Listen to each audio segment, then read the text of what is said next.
Dear Sai devotees, I have recorded this audio while I was reading the holy book Shri Sai Satcharitra, published by Shri Sai Sansthan, Shirdi, Maharashtra. This is the first chapter of the book, and I know I can only complete this reading if Baba wishes me to do so. Let Sai Baba always shower his divine grace on all of us. Om Sai Ram. Om Shri Ganeshaya Namaha. Sai Satcharitra. Dedication. Whosoever offers to me with love or devotion a leaf, a flower, a fruit, or water, that offering of love of pure and self controlled man is willingly and readily accepted by me. Lord Shri Krishna says this in Bhagavad Gita. Let us also offer our dedication, devotion at the feet of Sai and seek his blessings. Shri Sai Satcharitra, Chapter 1. Obeisance, the story of grinding wheat and its philosophical significance. According to the ancient and revered custom, Hemadpant begins the work Shri Sai Satcharitra with various salutations. First, he makes obeisance to God Ganesha to remove all the obstacles and make the work a success, and says that Shri Sai is God Ganesha himself. Then to Goddess Saraswati to inspire him to write the work, and says that Shri Sai is one with this goddess and that he is himself singing his own life. Then to gods Brahma, Vishnu, Shankar, the creating, the preserving, and destroying deities respectively, and says that Sainath is one with them and he is great teacher, will carry us across the river of worldly existence. Then to his tutelary deity Narayana Adinath, who manifested himself in Konkan, the land reclaimed by Parshurama, Rama in the Hindi version, from the sea, and to the Adi, original Purusha of the family. Then to Bharadwaj Muni, into whose Gotra he was born, and also to various rishis Yajnavalkya, Bhrigu, Parashar, Narad, Vedavyasa, Sanaka, Sanananda, Sanat Kumar, Shukka, Shaunaka, Vishwamitra, Vashishta, Valmiki, Vamadeva, Jaimini, Vaishampayana, Navayogendra, etc., and also modern saints such as Nivrutti, Jnanadev, Saupan, Muktabai, Janardhan, Eknath, Namdev, Tukaram, Kanha, and Narhari, etc. Then to his grandfather Sadashiv, father Raghunath, his mother who left him in his infancy, to his paternal aunt who brought him up, and to his loving elder brother.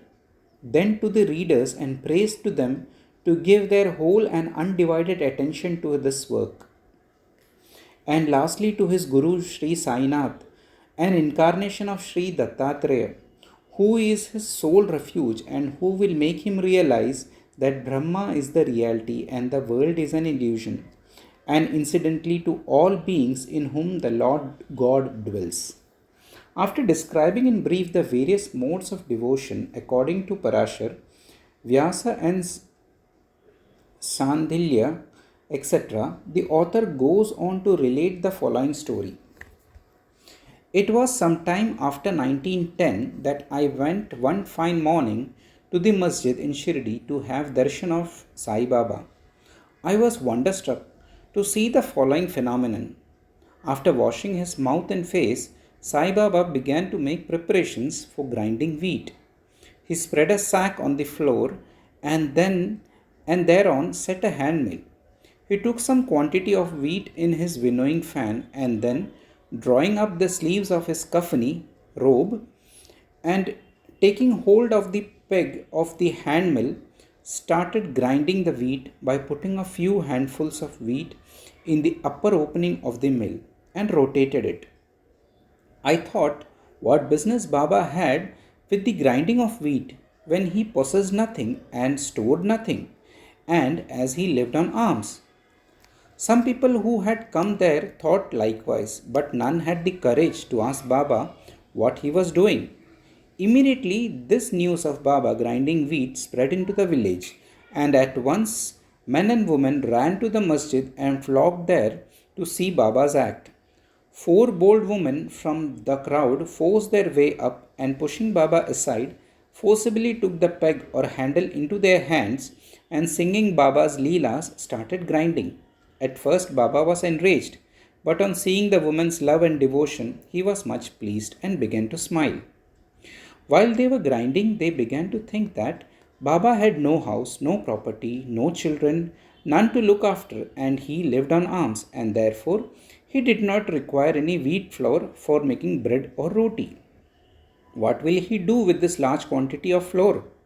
Perhaps, as Baba is very kind, he will distribute the flour amongst us. Thinking in this way, and while singing, they finished the grinding, and after putting the hand mill aside, they divided the flour into four portions and began to remove them by taking one portion per head. Baba, who was calm and quiet up till now, got wild and started abusing them, saying, "Ladies, have you gone mad? Whose father's property are you looting away? Have I borrowed any wheat from you so that you can safely take this flour? Now do this. Take this flour and throw it on the village borders." On hearing this, the women felt abashed and, whispering among themselves, went to the outskirts of the village and spread the flour as directed by Baba. I asked the Shirdi people what was this that Baba did. They replied that as cholera pandemic was spreading in the village, and this was Baba's remedy for the same. It was not wheat that was grounded, but cholera itself was ground to pieces and pushed out of the village. From this time onwards, the cholera epidemic subsided and the people of village were happy. I was much pleased to know all this, but at the same time my curiosity was also aroused. I began to ask myself, what earthly connections was there between wheat flour and cholera? What was the causal relation between the two, and how to reconcile them? The incident seems to be inexplicable. I should write something on this and sing to my heart's content Baba's sweet Leelas. Thinking in this way about this Leela, my heart was filled with joy, and I was thus inspired to write Baba's life, the Sai Satcharitra. As we know, with Baba's grace and blessings, this work was successfully accomplished. Philosophical significance of grinding. Apart from the meaning which the people of Shirdi put on this incident of grinding wheat, there is, we think, a philosophical significance too. Baba lived in Shirdi for about 60 years, and during this long period, he did the business of grinding almost every day.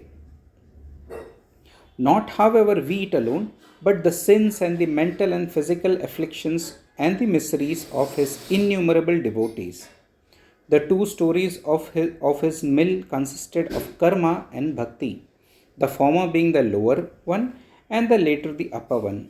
The handle with which Baba worked the mill consisted of dhyana. It was the firm conviction of Baba that knowledge or self-realization is not possible unless there is the prior knowledge, unless there is the prior act of grinding of all our impulses, desires, sins, and of three gunas, viz. Sattva, Rajas, and Tamas, and the Ahankara, which is so subtle and therefore so difficult to get rid of. This reminds us of a similar story of Kabir, who, seeing a woman grinding corn, said to his guru Nipata Niranjan that I am weeping because I feel the agony of being crushed under this wheel of worldly existence, like the corn in the hand mill. Nipati Niranjan replied, "Do not be afraid. Hold fast to the handle of the knowledge of this mill as I do, and do not wander far away from the same, but turn inward to the center, and you are sure to be saved." Bow to Shri Sai, peace to be all. Om Sai, Om Sai, Om Sai. Om Sai Namo Namah. Shri Sai Namo Namah. Jai Jai Sai Namo Namah. Sadguru Sai Namo Namaha.